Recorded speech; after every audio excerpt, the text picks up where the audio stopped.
નમસ્કાર મિત્રો, આ બધાનું ફરીથી સ્વાગત છે. આપણું ચેનલ જે એજ્યુકેશનલ ચેનલ છે, શૈક્ષણિક ચેનલ છે. શિક્ષણ, હવે આ શિક્ષણ શબ્દ એટલો બધો સાર્વત્રિક અને વ્યાપક બની ગયો છે કે દિવસમાં પ્રચાર માધ્યમોના માધ્યમથી તમે બધા દિવસમાં ઓછામાં ઓછું 5 થી 10 વખત આ શબ્દ આપણને સાંભળવા મળતો હશે જ. શિક્ષણનો પ્રચાર પ્રસાર, શિક્ષણ વગર જીવનનો પ્રગતિ શક્ય નથી, વિકાસ શક્ય નથી, શિક્ષણ વગર જીવનનો સર્વાંગી વિકાસ શક્ય નથી, આવું ઘણું બધું આપણે સાંભળીએ છીએ. અને શિક્ષણનો વ્યાપ વધારવા માટેના, શિક્ષણને સાર્વત્રિક બનાવવા માટેના હવે તો પ્રચાર માધ્યમો અને ઘણી બધી ફેસિલિટી, ઘણી બધી સુવિધાઓ અવેલેબલ છે, ઉપલબ્ધ છે. સરકારી ક્ષેત્રે, ખાનગી ક્ષેત્રે ઘણી બધી સરકારી શાળાઓ, પ્રાઇવેટ શાળાઓ, ઘણા બધા ટ્યુશન ક્લાસીસ, મોટિવેશનલ સ્પીચ, અને તમે કોઈ પણ પ્રચાર માધ્યમ, પછી યુટ્યુબ હોય, ફેસબુક હોય, ઇન્સ્ટાગ્રામ હોય, સૌથી મોસ્ટ ઓફ વધારે વિડીયો શિક્ષણના હશે, શિક્ષણને લગતા હશે, શિક્ષણનું મહત્ત્વ સમજાવતા હશે, શિક્ષણના પ્રચાર પ્રસારના હશે.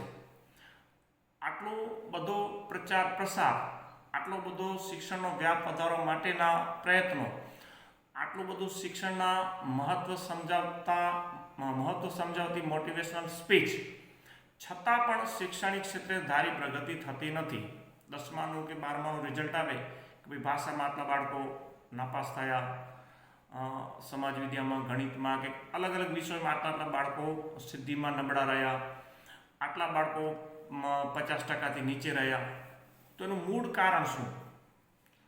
તો એનું મૂળ કારણ ઊંડાણપૂર્વક અને આધ્યાત્મિક રીતે જોવા જઈએ તો બાળક જ્યારે નાનપણથી 1 થી 5 વર્ષમાં જીવનના બેઝિક પાઠ શીખીને પ્રાથમિક શાળાઓમાં, વાટિકામાં કે પછી આંગણવાડીમાં જ્યારે પ્રવેશ મેળવતો હોય છે, ત્યારે એનાથી પહેલાંનો તબક્કો અને સાથે સાથે જ્યારે બાલવાટિકા કે ધોરણ 1માં પ્રવેશ મેળવે ત્યારનો તબક્કો, એ તબક્કા દરમિયાન બાળક નાનો હોય છે, ચંચળ હોય છે, એનું રમવામાં, એના જીવનનો મુખ્ય ઉદ્દેશ રમવાનું જ હોય છે. મોસ્ટ ઓફ એનું ધ્યાન રમતમાં જ હોય છે.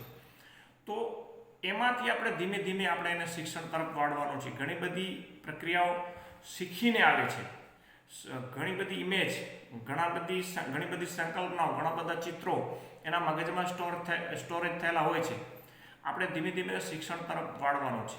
એના માટે આપણે ઘણા બધા પ્રયત્નો કરી છે. આટલા બધા ટ્યુશન ક્લાસીસ, 3 વખત ટ્યુશન ક્લાસીસ જાય, ઘણી વખત તો બાળકો સવારના 6 થી કરીને સાંજના 6 સુધી સતત આમાં વ્યસ્ત રહે છે. પણ છતાં ધાર્યું પરિણામ મળતું નથી. પરિણામ મળે છે તો માર્ક્સ આવે છે, પણ ગુણ આવવા જોઈએ, ગુણોનું બાળકમાં ડેવલપ થતા નથી. જે ગુણ હોવા જોઈએ, માનવતાલક્ષી, મનુષ્યવાદી, કે જે સાત્વિકતાના ગુણ છે, કે માનવતાના ગુણ છે, કે ઘણી બધી ઈમાનદારીના ગુણો છે, એ હજી પણ એટલા બધા ડેવલપ થતા નથી. એક અલગ વિષય થઈ ગયો, અને પછી ચર્ચા કરશું. પણ છતાં શૈક્ષણિક ક્ષેત્રે ધાર્યું પરિણામ મળતું નથી.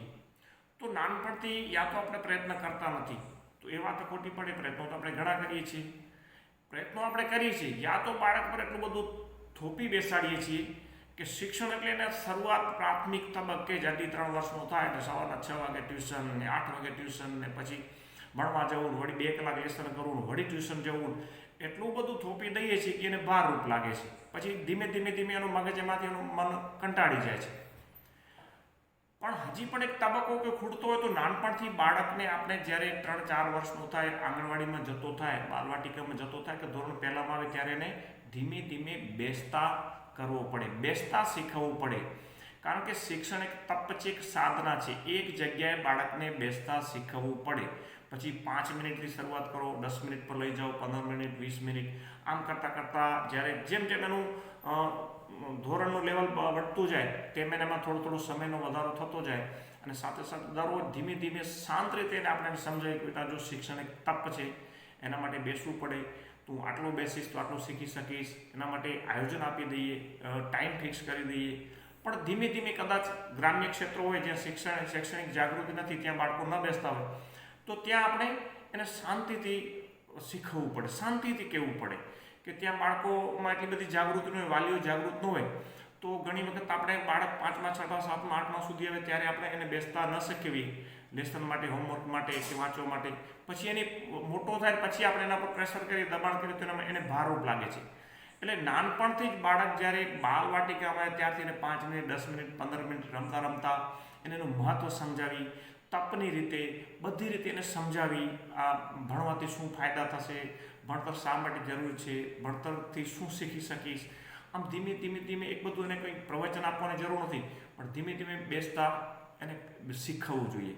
આપણે ઘણી વખત બાળકો ન બેસે તો દરરોજ કેવું, ચાલ બેટા લેસન કરવા બેસ, ચાલ બેટા હોમવર્ક કરવા માટે વાંચવા માટે બેસ, આમ ધીમે ધીમે આપણે પ્રયત્ન કરશું તો ધીમે ધીમે પાંચમા છઠ્ઠા ધોરણમાં આવતા સુધી એનામાં બેસવાની ટેવ પડી જશે.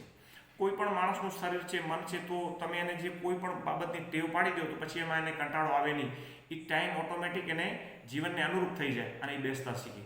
જો ધીમે ધીમે એને બેસતા શીખવવાનો પ્રયત્ન કરશું તો ધીમે ધીમે બહુ સારી એની પ્રગતિ થશે અને શિક્ષણ એને બોજારૂપ ભારરૂપ લાગશે નહીં. માટે નાનપણથી બાળકને હોમવર્ક કરવા માટે, વાંચવા માટે કે શૈક્ષણિક કાર્ય કરવા માટે બેસતા શીખવવું અતિ મહત્ત્વનું પરિબળ અને અંગ છે. તો આ બાબતે થોડીક જાગૃતિ આવે ગ્રામ્ય ક્ષેત્રોમાં કે બધી જગ્યાએ આ બાબતે જાગૃતિ આવે, નાનપણથી એને 2 મિનિટ 5 મિનિટ 10 મિનિટ 20 મિનિટ બેસતા શીખવી, પછી મોટા થતાં એને ભણતર ભારરૂપ લાગે નહીં અને જીવનમાં ધારી પ્રગતિ કરે, સાથે સાથેનું મગજ પણ ઓવરલોડ ન થાય અને બાળક ગુણગ્રાહી બને. આશા રાખું છું આજનો મારો વિડીયો તમને પસંદ આવ્યો હશે.